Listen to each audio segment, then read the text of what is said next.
We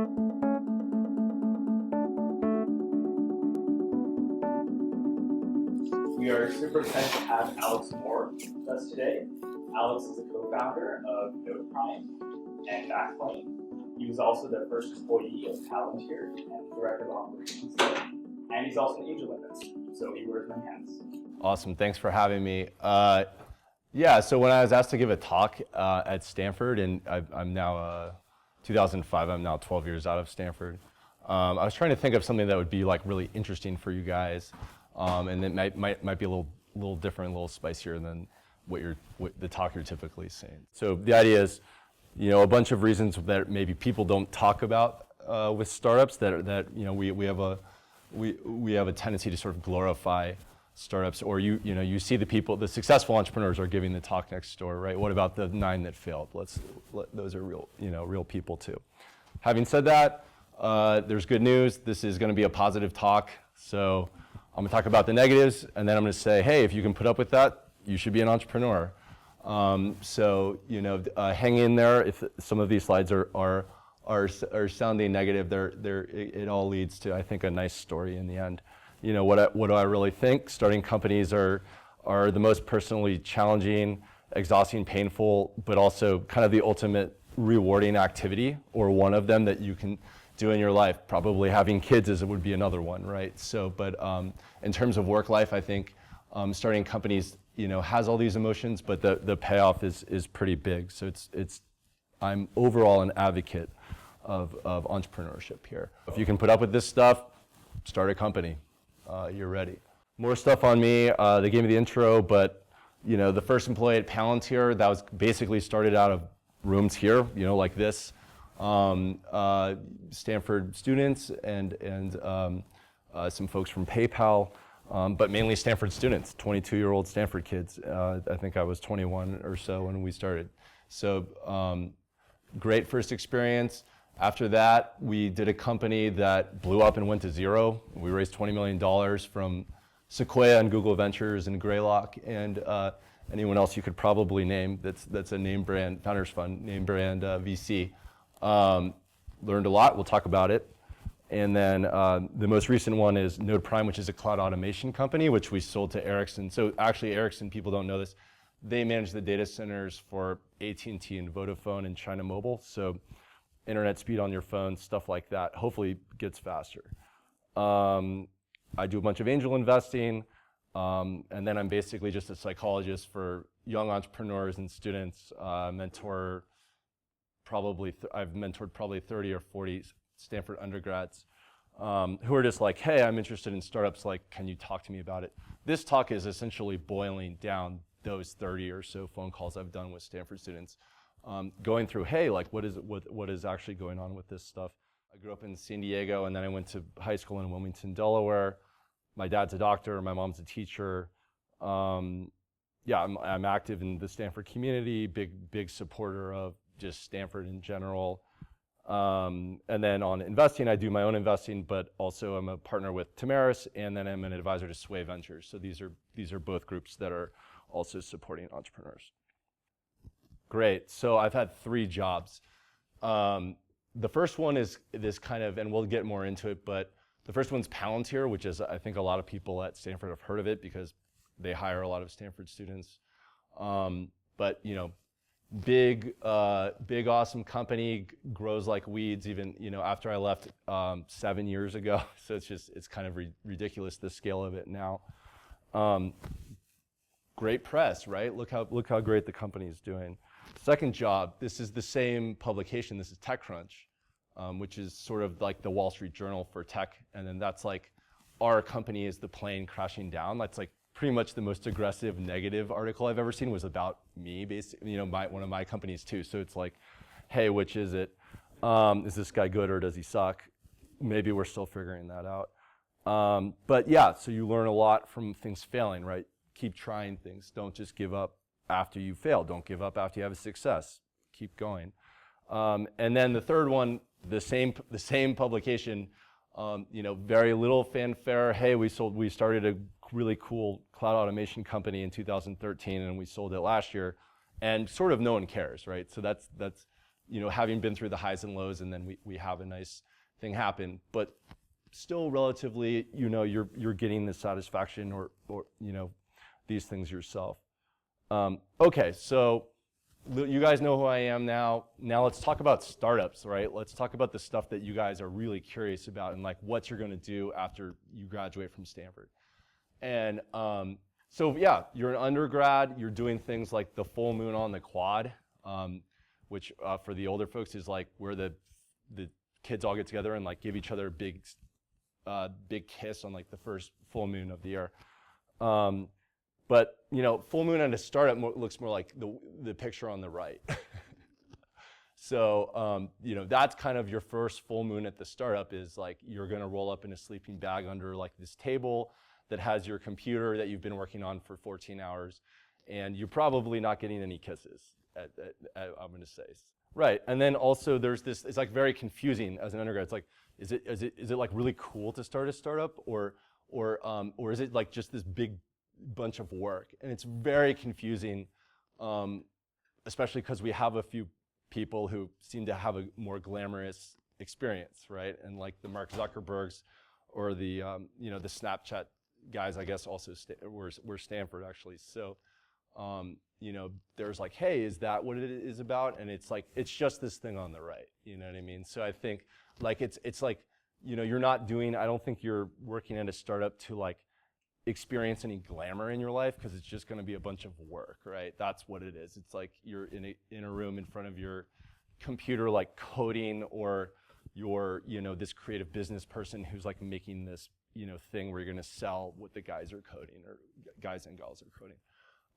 So yeah, like confirming it's the one on the right for you. Yeah, so that's definitely the truth. There's this reality, 9 out of 10 startups fail. That is absolutely the truth. You're not going to see the 9 that failed give a talk here. You're right. If I wasn't involved in Palantir, maybe I wouldn't be here, right? So, that's definitely the truth. You might have a better chance of climbing Mount Everest, like literally, right? But odds are against us. They're against everybody every time, right? Even if you start working on a second project, the odds are still against you. Right, so like the first thing is like getting funded, right? And that is actually like legitimately rejection for like months and months. So I have this picture of Baskets the clown, which you kind of feel like a clown. You're like, I'm gonna go in another meeting and they're gonna say no to me. Like, that's probably gonna happen. And the idea is basically like, you're just such a nut about it that eventually maybe you get someone to say like, maybe, okay, we got a maybe. That's like a big deal, right? And then a yes, right? So you're sort of testing your patience there. I have a little asterisk. That means war story time. So for Palantir, right, it's like this big successful company. But in 2004, when we were trying to like tell people what does the company do, the company visualizes spreadsheets, takes data and spreadsheets and it visualizes them. Isn't that cool? And no one thought it was cool, right? Like, and we took it up to Sand Hill Road and we showed it to every firm on Sand Hill Road, and they said that's not cool. That's a terrible idea. Why would you want to make software for the government? And like George Bush is president and he's like bombing countries, right? So it's politically not the best time, although we have a lot of things going on now politically. But so like government software, not cool. 2004, Google just bought YouTube for $1 billion. And it's like, whoa, a startup can be worth $1 billion. I didn't know that was possible.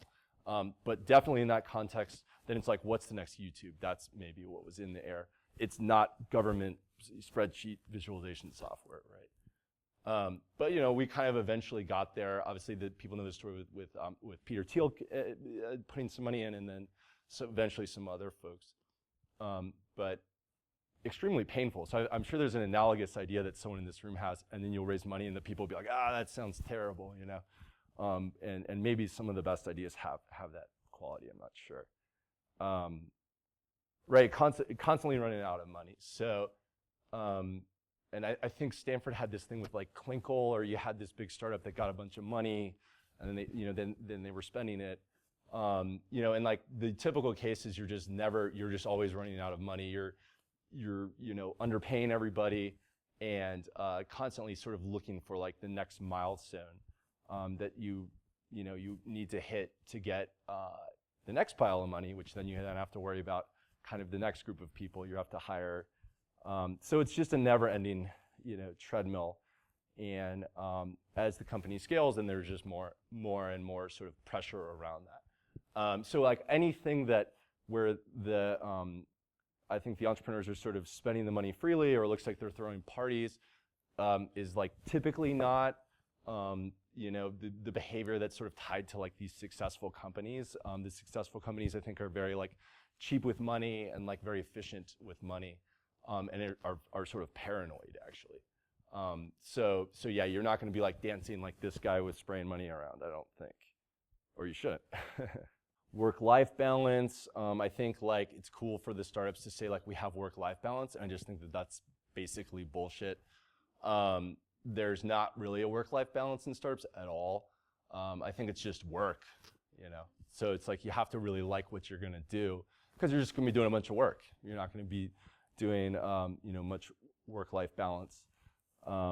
Although as these companies mature, I think they do get a little bit better about it. But I love this little 7-Eleven thing. So it's like 7-Eleven is like the name of the company is like their original hours, right? It's like 7 to 11, right? It's pretty much open all the time. And then at some point they were like, nope, that's actually not all the time. So we're open 24 hours, even though the name of the company is 7. So that's a startup, right? It sounds balanced, but it's not. It's 24/7. So I think that's like the right analogy for understanding sort of the life, what you're doing. You can sort of read the caption here. It's like you're working day and night, pretty much throughout your 20s, and then here's your friends on vacation without you, which like they will do, especially you're just out of school. They're all gonna spend their money from their new job, and you're probably not going. So, but not to be mean, and then hopefully you'll be in that photo like when you're in your late 20s or something, and you'll start going on the vacations with your buddies. But that's kind of I think part of it is just really working hard. Yeah. So this is like one of my friends who is one of the earlier employees at Facebook. This is what he said. Now, I didn't know if having something with like new parents with babies, that's not going to like make a lot of sense to undergrads, because like undergrads don't have kids, right? So it's like maybe not the right analogy, but I thought the photo kind of says it. So it's I think the startup thing is maybe like you have this baby, and then it's like the baby is the startup, and you have to like fuss over it all day, and you like can't. It doesn't really let you sleep. It's like at the moment when you need the relief, it like wakes you up again, right? So like that little crying thing, that's like your startup, and you're like, I have to take care of this thing all the time. This is ridiculous. Why am I doing this? I'm trying to be funny, but it happens a lot, like just getting very real here, which is like, I know a lot of people who've started companies and they kind of like have their big breakup while they're doing their company. So like no comment on that. Everyone has their own situation, but like I thought that was maybe like worth saying is just, and I'll have a slide later that talks about like sort of mental health or whatever, but it's just this idea of just being consumed wholeheartedly with your startup, and then that like takes time away from your like family and friends, and like, okay, this is just getting pretty much into things that maybe I'm finding funnier, but this is kind of real, depending gaining weight, high blood pressure, restless leg syndrome, severe addiction to Diet Cokes or candy bars, all part of the game. And then I think people get better at balancing this when they have these problems. So you get into jogging, biking, whatever, healthy eating, hopefully. Maybe startups are better nowadays than 10 years ago. Right, and then this is sort of like a normal person is like on the left is like this very steady person, and they're like very emotionally healthy, right? And they're always like in a good mood, and they're like well rested because they got 8 hours of sleep. And then this is like everyone I know who's ever worked at a startup is like highs and lows. So I think physical health, mental health, these are all things that you maybe pay a little extra attention to. I think if you're really, starting a company or working really hard, it's really very important. And you'll notice like really good entrepreneurs, I think they're into like meditation and like all these self-care things because they're experiencing all these highs and lows and they're sort of working to even themselves out a little bit. Self-doubt, right? So like forget about when you start the company. Let's go 2 years into the company. You have 12 to 15 employees. They're like really smart engineers, mostly your friends who you're not paying well. You know, you maybe have your first customer and like the software doesn't really work and you're going, oh, geez, you know, like what am I gonna do? How do I make this all work out?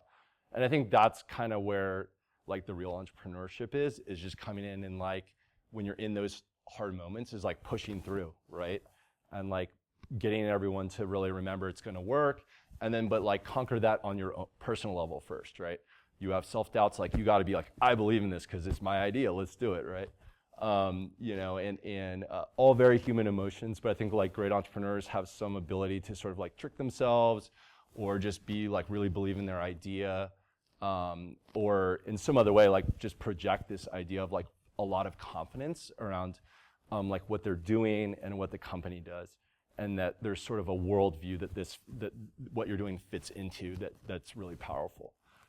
I think when companies start working, people have less of this problem, but you know, every now and then I'll like meet a successful person who like I have to be like remind them that they're really smart. So that's totally cool.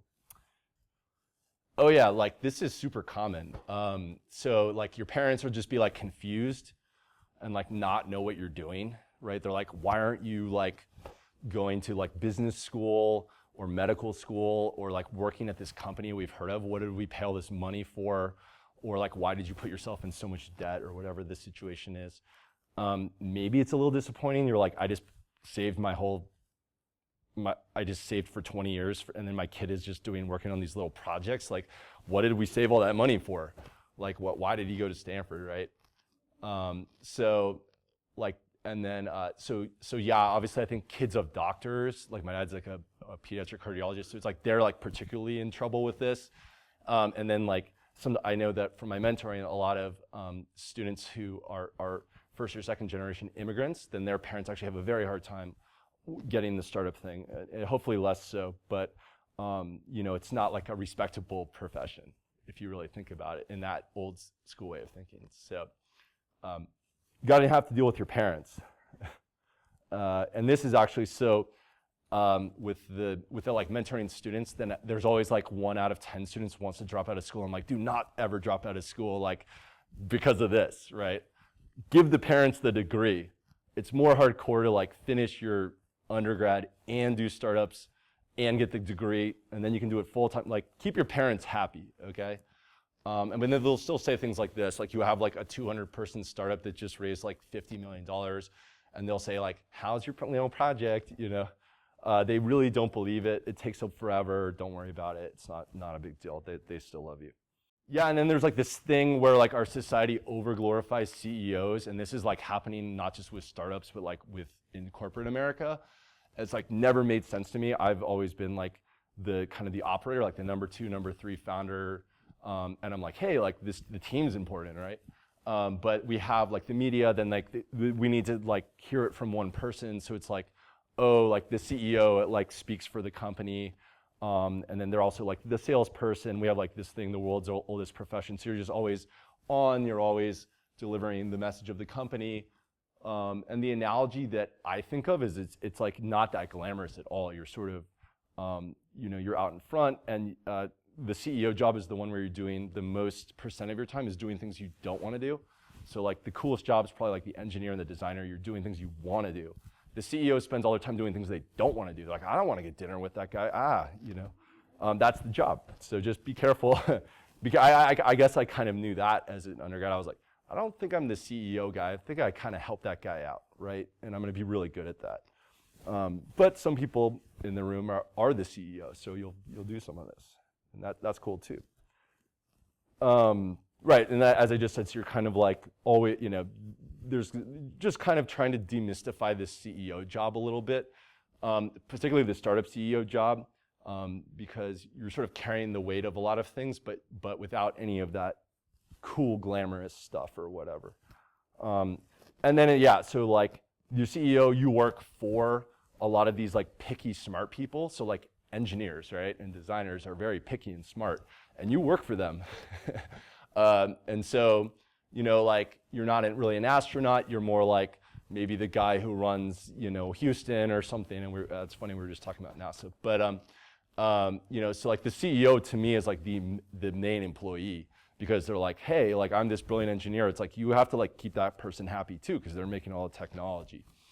Yeah. So like Google just gonna copy your idea the minute it works, or Microsoft or like Apple or whoever, right? So that's part of the game. So your idea is not so special because Google can copy it, or anyone else who thinks it's good. Happens to everyone. That's not a deterrent from not start a company. That's just part of the game in technology. Is one, you have pioneers, and then you have kind of the big companies will try and chase a little bit. So anyways, the part of the game. We're getting into very insider baseball here, but I think it's relevant for this room. So there's like this thing where really young entrepreneurs who are like just out of school, they like have this, they misinterpret that how hard it is to recruit engineers my age who are like in their mid 30s, like, cause like engineers in their, like these really experienced engineers, they don't like naturally want to work for a 22-year-old, right? So what I tell people is I'm like, you got to hire all your friends out of the gate who are like your classmates, because these old guys like me are get really hard to hire. And that's like it's sort of this talent war thing is increasingly difficult. So like when I look at investing in companies, I'm like, what's your game plan for hiring people? That's more important almost than the idea if you really think about it, because a smart engineer or designer could work anywhere, and right. And you guys know this, being from Stanford, that this is, you know, the top pool of applicants. But you know, as maybe a young entrepreneur, you really would want to use your edge, which would just be to hire up all your Stanford friends, right? And that's always the best way. But people always seem to underrate how hard this problem. And there's a lot of companies that never get off the ground because they don't have the talent, the technical talent. It's very important. Right, and then so I think so part of this is entrepreneurship is you're redefining your role constantly. So I think of it as like you're you know, and what's the right analogy? An existential crisis or something where you like have to become this chameleon. You have to become oh man, I was really good at fundraising last month. Now I have to be good at, you know, managing the engineers or coming up with how to do sales, right? Like this is kind of the actual work of being like an entrepreneur. This is the fun part too. I'll throw a slide up later, but you know, constantly redefining yourself, I think, trying to be creative and become the new person you're supposed to be or you can be to help your business. Right, the lonely island concept. You're trapped on the middle of an island, and then I was going to put a picture in there, but I thought the slide felt lonelier without one, so I just put up a slide with no. This is what it is, right? It sort of can be very lonely. So. Now it's less lonely if you hire your friends, right? And then you can all be lonely together. But that's it. You know, part of it is just really this internal fortitude that I think is like they don't teach that in a class at Stanford. Like, how do you be real tough and like have your idea and like hang in there and like almost that's maybe from childhood or something or from just practice doing lots of projects. I think that's maybe how I got more independence around it. Just doing lots of things and learning how to like not get any reinforcement for your project. Like no one else thinks your project's cool except for you. That's the lonely island. Nothing wrong with it, part of the game. Right, so then like, okay, some more war stories. So the second startup I worked on coming out of Palantir was like this big win, and then we had another startup called Backplane, which suffered like a lot of problems. And basically what we're trying to do is start this Pinterest style sort of vertical specific social network around the brand. So we were like, hey, like Lady Gaga and all these brands like give all this free value to like Facebook and Twitter, and then they like make ads on them. We're like, that doesn't make any sense. Why don't they like own that value, right? It's like not a bad idea. And like maybe we take it for granted that it's how it is today. But so we were really actually trying. We were trying to start a social network with Lady Gaga, which sounds cool and interesting and splashy, but it didn't work for a variety of reasons. And so you go from like, you think you have this like really successful track record and you're trying to like push and do sort of like creative things, and then like it can just go down, right? So and then I think like people don't, there's sort of a short memories thing. So you just have to like be ready to handle that. Like you don't just be good at winning, like be good at like taking, like learning, like, oh, I did something that didn't work. What did I do wrong? How do I like help other people not do that wrong? How do I like learn from it so that the next time I do a startup, I don't make those mistakes? And I think this speaks to, I think, a problem we have in Silicon Valley, which is like we over-glorify winners relentlessly. This guy's a genius. This person's perfect. This person can do no wrong. This person, is the best imaginable. And then like if someone fails, I think we're pretty good at like kind of picking them back up and being like, oh yeah, they like did this and now they're doing that. But we have this like asymmetric tilted thing, I think. So just keep that in mind. My point there is sort of for young people is, if you like start on something and it fails, that's like normal, right? So don't let that discourage you at all. If you start on something, it fails, they're gonna put it on the internet that it failed. Who cares, right? So don't worry about that. Right after that, I did something and it worked, and just no hoopla at all. Lots of hoopla. The thing failed with Lady Gaga, like relentless, and then something that's kind of less sort of attached to like consumer stuff, right? No one cares, right? So just be prepared for that too. It's kind of there's always going to be a mixed bag. You have to get your own sense of satisfaction from yourself, basically. That's what I'm trying to say there. Don't worry about being perfect. That's maybe also like something I mentioned to like all the Stanford students when I'm doing that mentorship call, because they're like, do I need to have perfect grades? Do I have, yada, yada, yada. Everyone was like the valedictorian of their high school. It's like, hey, don't worry about that. Like you'll find, sort of your specific thing. It's this idea of like sort of ego in Silicon Valley, and like there is a balance, because it's like you got to have a little bit of confidence that you're like, I'm going to do this thing, right?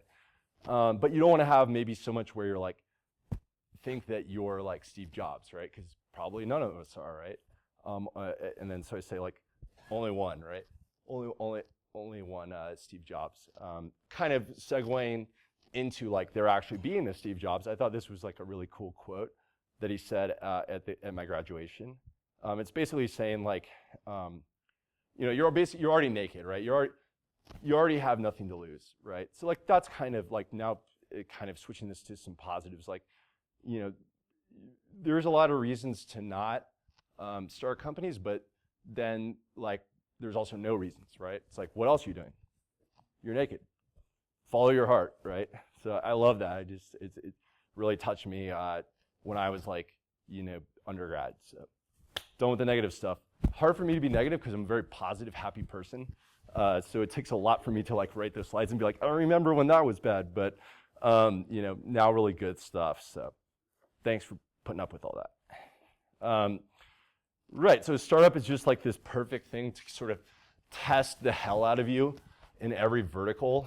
And like even to the level where like introverts have to talk, you know what I mean? Like, and they like hate talking, and like extroverts like don't like, don't like design or whatever. Like you're getting pulled in all these ways that are personality even. It's just ridiculous.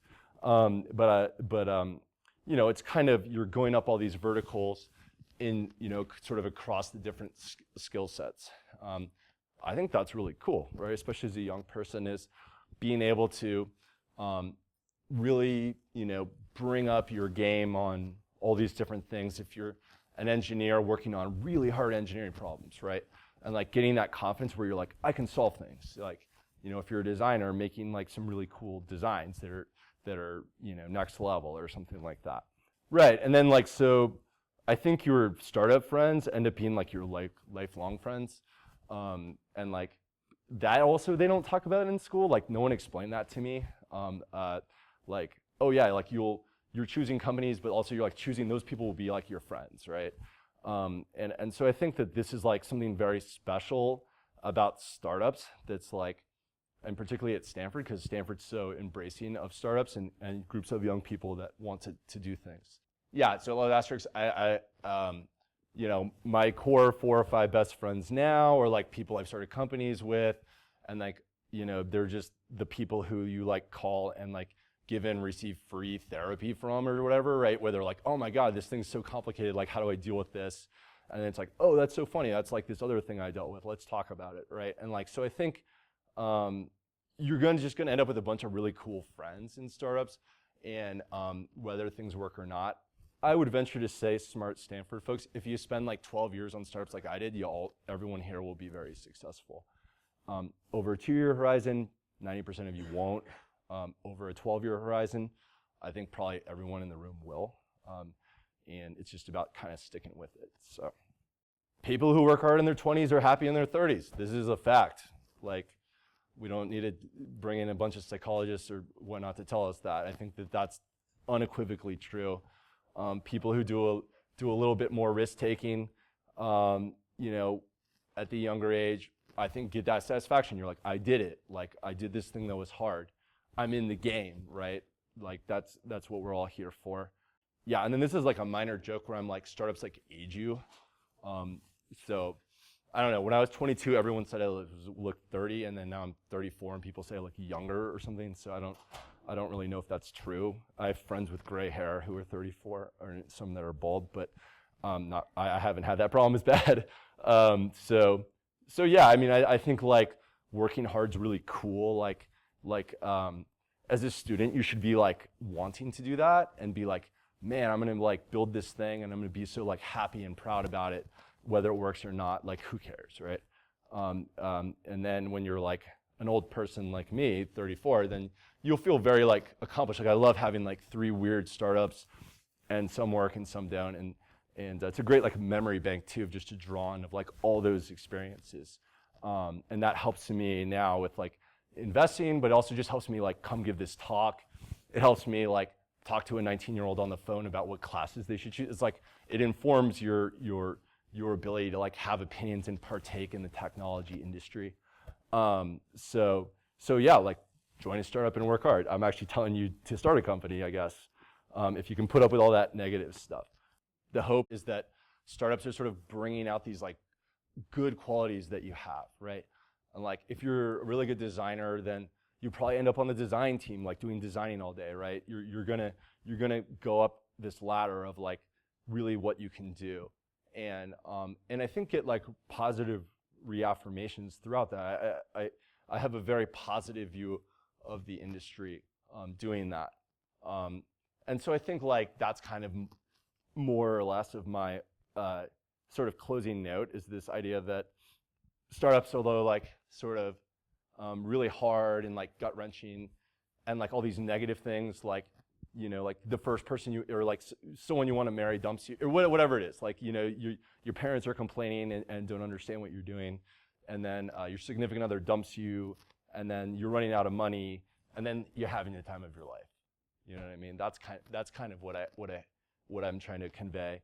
And then, yeah, as these companies get more successful, all that stuff fixes itself. So it's not all doom and gloom, but those are part of some of the challenges, I think, that are that happen in startups. So happy to answer any questions. If anyone wants to chat separately another time, happy to go through, my personal experiences in more detail, or just give general advice or edit resumes or whatever people want help with.